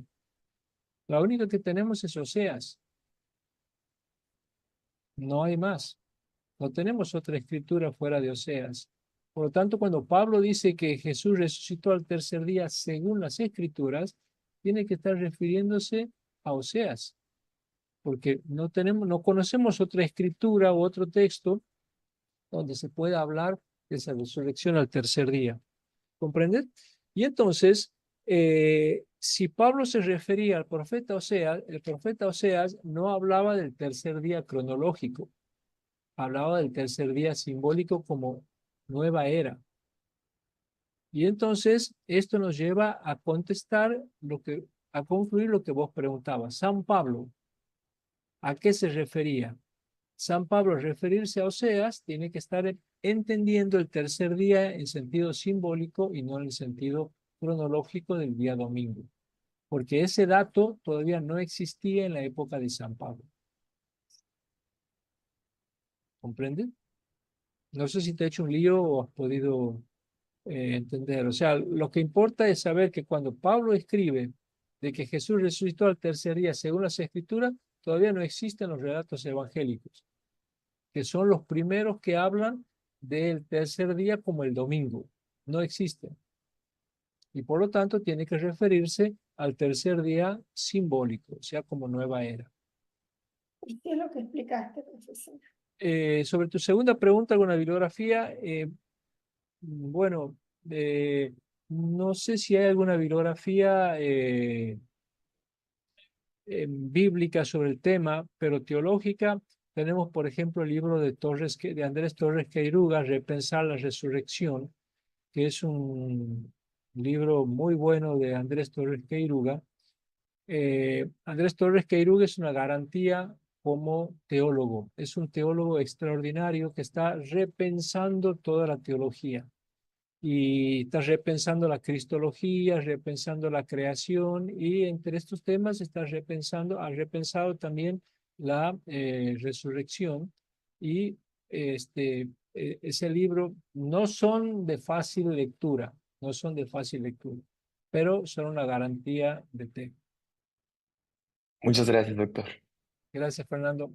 Esteban, te escuchamos, y después Ricardo Ureña. Buenas noches, doctor. ¿Cómo está? ¿Qué tal, Esteban? Muy contento de tener clases nuevamente. La pregunta es, yo leí un libro de Bart Ehrman que se llama Citando mal a Jesús, y habla de pasajes de la resurrección que fueron modificados en siglos posteriores para crear una mejor doctrina de la resurrección. ¿Es eso correcto? ¿De verdaderamente sucedió que en siglos posteriores se modificaron pasajes de la resurrección, como él lo cita en su libro? Eh, Bart Ehrman tiene algunas cosas, para mi manera de ver, muy interesantes, y otras, para mi manera de ver, un poco gratuitas. Y no estoy de acuerdo en todas las cosas que Bart Ehrman escribe. Tengo varios libros de él, y es cierto que te hace pensar y que tiene cosas interesantes, pero algunas cosas me parecen demasiado jugadas o demasiado traída de los pelos como para tener seguridad. Sobre tu pregunta, habría que ver a qué parte se refiere o a qué texto se refiere, porque es cierto que algunas cosas son retocadas, y otras, pero que son retocadas desde la fe, que son como precisadas, y otras que, para mi manera de ver, Bart Ehrman exagera y no son tan así. Por eso, si después me dices con precisión a cuál idea apunta, yo podría darte una opinión más cercana, ¿no? Sí, bueno, voy a buscarlo si se lo comparto. Muchas gracias. Gracias, Esteban. Ricardo, y después Israel Ábalos. Sí, gracias, buenas noches. Igual Buenas que noches. compañero, primera vez que estoy en un curso bíblico. Muy Ok, bien. me surge la duda con respecto a la teología. Sí. Ok, entiendo que la teología no es una ciencia. Ok, pero me surge, digamos, y siempre he escuchado que los teólogos, unos opinan una cosa, otros opinan otra cosa y otros, o sea, diferentes criterios en cuanto a la interpretación. Pero me llamó la atención cuando usted mencionó ahí que los teólogos ya decían hoy que la resurrección no era física, sino que era para otra dimensión y que no regresaba a la tierra. Cuando yo todavía oigo en diferentes lados que la resurrección es, o sea, dentro de las corrientes del cristianismo, siempre he escuchado y todavía actual que la resurrección es física. Esa es la duda. Sí. Bueno, me parece que yo no me he expresado bien, porque es la segunda vez que me preguntan esto. Una cosa es lo que hoy la teología enseña, y otra cosa es la que en la época de Jesús la teología enseñaba. En la época de Jesús, la teología judía enseñaba que la resurrección era física, y por lo tanto era salir de la tumba, era reanimar un cadáver. Eso era la resurrección en la teología y en la época de Jesús. Y a tal punto que hoy ciertos grupos ultraconservadores siguen pensando eso y siguen creyendo que Los muertos van a salir físicamente de la tumba. Incluso hay algunos grupos judíos que entierran a sus difuntos en una posición así, tipo de cuclillas, al cadáver, para que cuando resucites dé un salto y pueda salir más rápido corriendo en la resurrección. A tal punto creen que este cuerpo es el que va a resucitar. La teología hoy actual, digo actual porque, bueno, hay cristianos que todavía creen en esa teología de la resurrección física, pero la teología actual cree que nuestra resurrección no va a ser con este cuerpo. Por eso, por ejemplo, algunas iglesias permiten donar los órganos.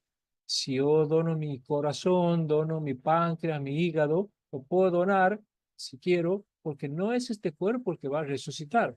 Ahora, si yo creyera que este cuerpo va a resucitar, no puedo donar mis órganos, porque cuando yo resucite voy a estar peleándome con la otra persona por el corazón o por el hígado, por el páncreas.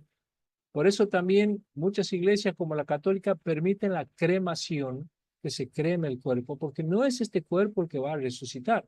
Porque de hecho, a lo largo de nuestra vida, nosotros tenemos muchos cuerpos físicos, porque nosotros sabemos que cada 5 años, 10 años, hemos cambiado todas las células corporales. Entonces, yo no puedo pensar que este cuerpo va a resucitar cuando yo lo he cambiado varias veces a lo largo de mi vida y a lo largo de los años. Entonces, si yo me muero a los 60, 70 años, ¿cuál de los muchos cuerpos que tuve va a resucitar si es que existiera la resurrección física? Entonces hoy la teología enseña, no, usted puede donar sus órganos, puede cremar el cuerpo y puede, incluso si se incendia o se pierde lo que sea, no hay problema porque no es este cuerpo, porque hemos tenido muchos cuerpos. El cuerpo que va a resucitar es un cuerpo espiritual, nuevo, donado por Dios, que funcione para la vida eterna. Este cuerpo solamente funciona en esta vida. Aquí yo necesito pulmones para respirar, retina para ver. En la otra vida no necesito retina, pupila, ojos, pulmones, no necesito, porque no va a haber oxígeno ni estas cosas materiales. No estamos sometidos a las leyes físicas y biológicas. Entonces, pero nadie sabe cómo va a ser el más allá. Pero sí suponemos que no va a ser como el más acá, porque si no sería el más acá, es el más allá. Y por lo tanto, la teología hoy enseña eso. Bueno, muchas gracias. Israel Ábalos y después Carlos Labate.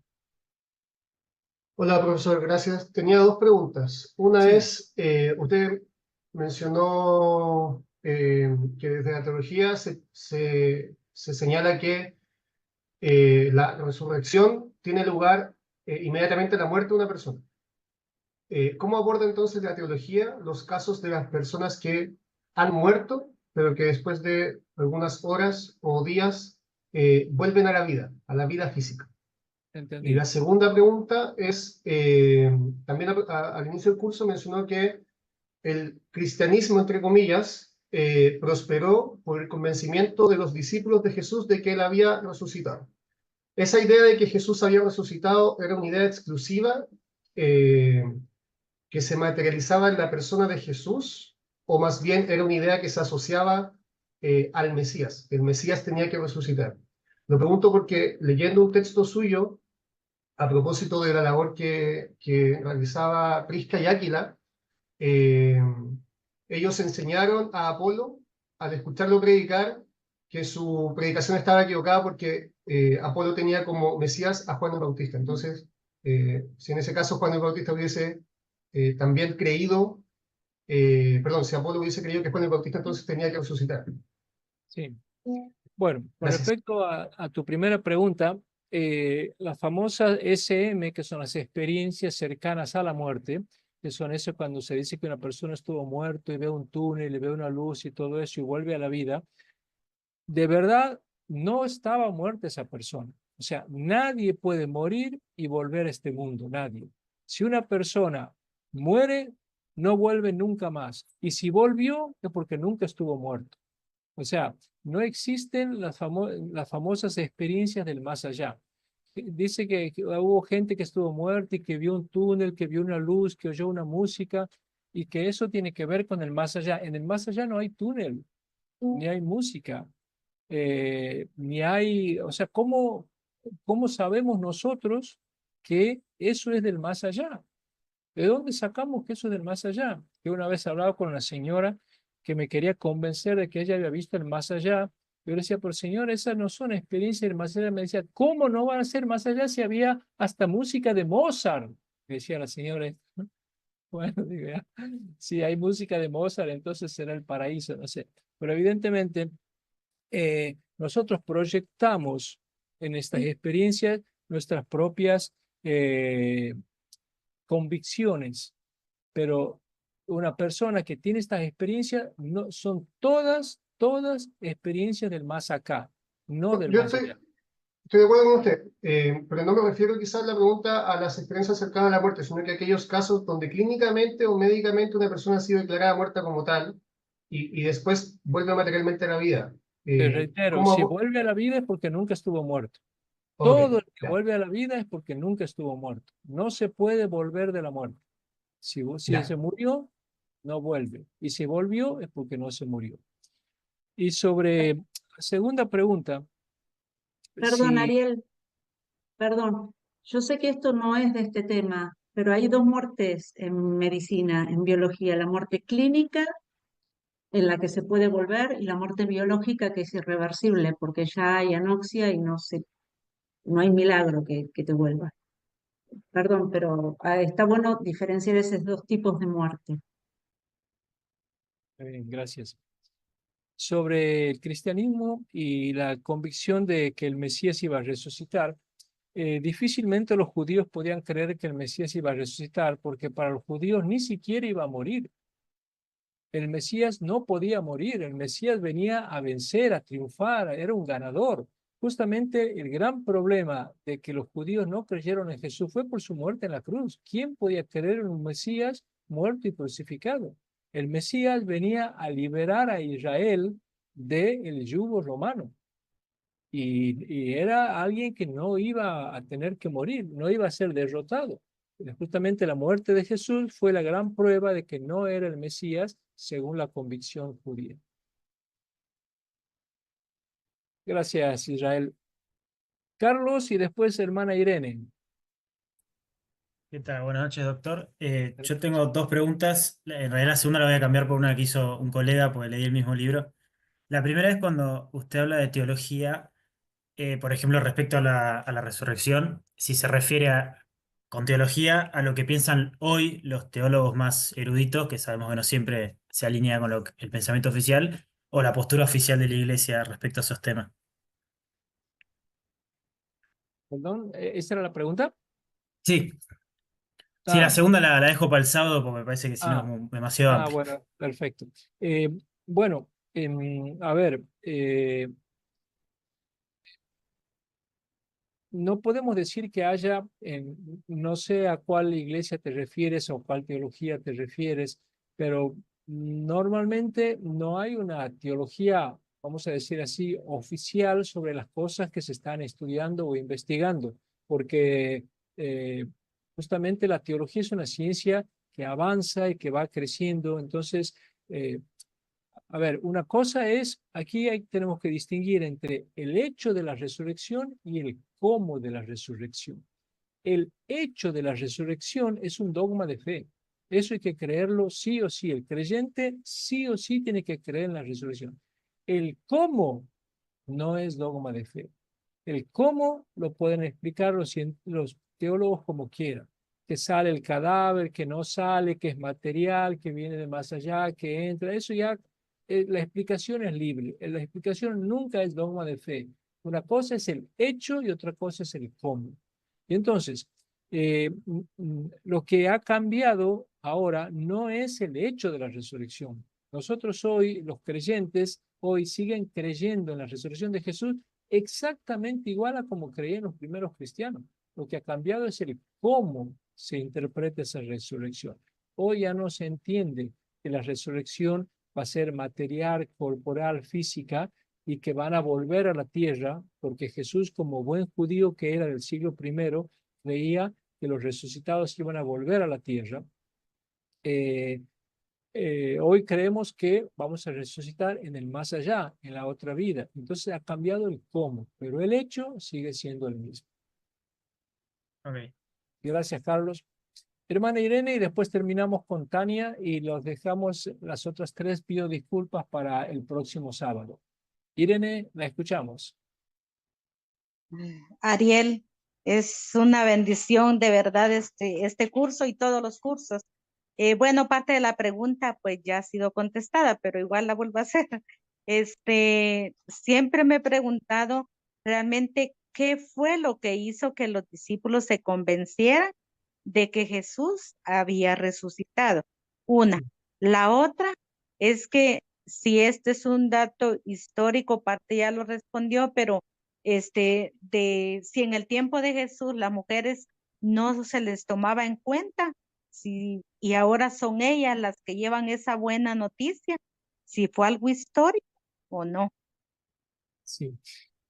Le pido disculpas, hermana, pero las dos preguntas las voy a contestar la próxima clase y no quisiera adelantarme ni contestarlas a las apuradas ni rápidamente, así que le pido disculpas por no contestarle, pero el próximo martes voy a desarrollar ampliamente esas dos preguntas que usted me ha hecho. ¿Sí? Gracias, Ariel. Muy Gracias, bien. hermana. Tania, te escuchamos. Vale, hola, buenas noches. Perdón, primero, perdón por la cámara que no me funciona. No hay problema. Y mi pregunta es un poco compleja. A ver, científicamente y forensemente un cuerpo tarda de 1 año a décadas en descomponerse. ¿Cómo es posible que no hallaran el cuerpo de Jesús en el sepulcro? O sea, alguien lo debió sacar de allá. Esa es mi pregunta. O esa sea, es tu pregunta. Sí. es compleja, sí. No, lo que pasa es que también ustedes hacen muchas preguntas que son muy buenas y el problema es que las voy a ir contestando más adelante, pero te hago un adelanto. El problema no es que no encontraron el cuerpo de Jesús, sino que nunca se supo dónde se puso ese cuerpo. Y entonces no lo encontraron porque no supieron dónde buscar.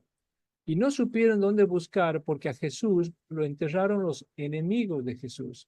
Y lo enterraron por subversivo. Mejor dicho, lo mataron por subversivo, lo mataron por rebelde político. Y los romanos tenían la costumbre de que a un subversivo político no lo entregaban el cadáver a sus familiares ni a sus seguidores, precisamente para evitar que lo convirtieran en un héroe o en un centro de peregrinación, en un centro de veneración, para evitar que lo veneraran, no lo entregaban a los seguidores.